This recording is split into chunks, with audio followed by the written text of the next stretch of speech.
Galaxy 666 by Pel Toro. Session 32. The silence lasted a considerable time. Then Ishkla said, "We can't stand here forever." "No," agreed Korzak. "We've got to do something."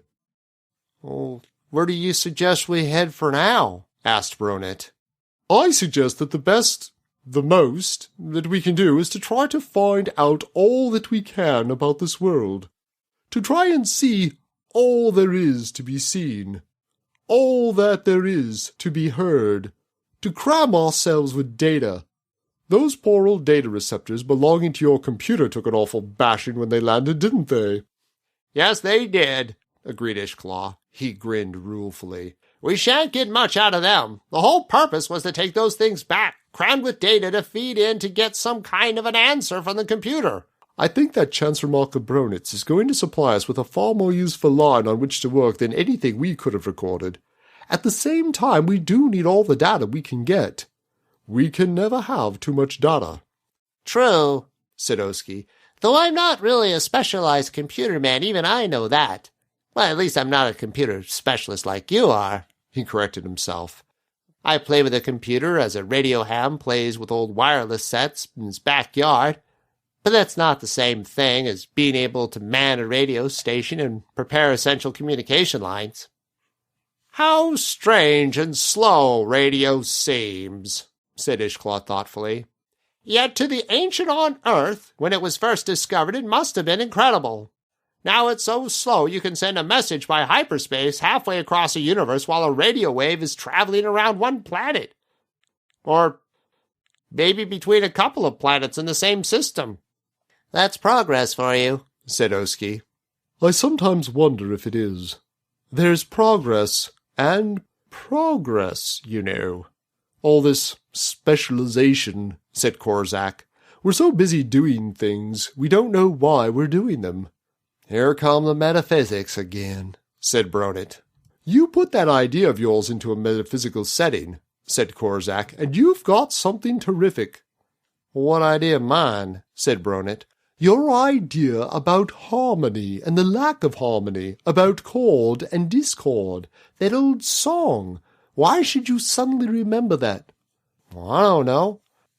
"What is memory?" asked Bronet. "How is it suddenly triggered?" They stood looking up into the yellow light, asking these deep questions, probing into philosophy and metaphysics, asking the ultimate questions and being no closer to solutions than men have ever been. "Somehow," said Ishkla, "I've got a train of thought that ties in with what you were saying, Bronet." Bronet looked at him interrogatively. "Go ahead," he invited. "We talk about musical harmonies and disharmonies, as though one were a kind of essential echo of the other, as though you can't have a positive without a negative, as though you can't have a plus without a minus. When a woman is embroidering a pattern, there's a muddle on the back of the cloth and a pattern on the front." "Not invariably," said Korzak. "No, but often there is," said Oski. "I've occasionally spent the time on long, tedious voyages sewing stuff, embroidering stuff, folk weaving, but they're amusing. Give you something creative to do. They give you something practical to take your mind off the big, vast, empty ocean of nothing all around you." "Well, just suppose," said Ishkla quietly, "that you are embroidering a pattern. The two sides will be opposite one another, won't they? If you're using black and white thread, the black stitches will be white on one side and black on the other." "Well, you're not dead accurate," said Oski, "but you're vaguely right." Ishkla was nodding. "I'm thinking in general terms," he said. "Very general terms. Music, harmony, and discord. The world is so full of opposites. We understand these opposites because they all obey scientific principles. What if there was something that didn't?" Korzak suddenly took up the thread of Ishkla's thought. "One of the most essential things to any organism is the disposal of waste.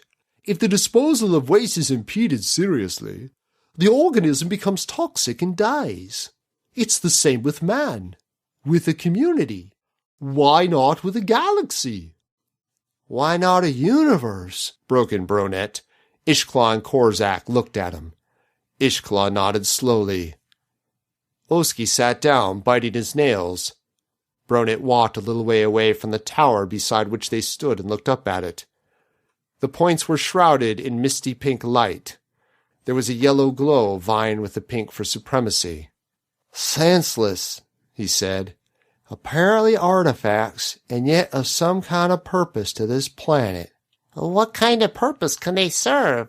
Because we cannot see what purpose they serve, said Korzak, it doesn't mean they're without purpose.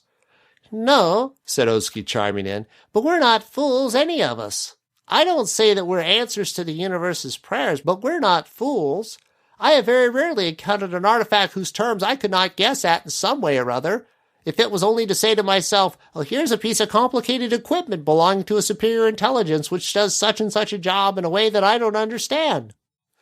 Yes, I see your point there, said Ishklaw, and it's a good one. Man may not be the ultimate intelligence, but he is intelligent enough to know what things are for, even if he can't understand them.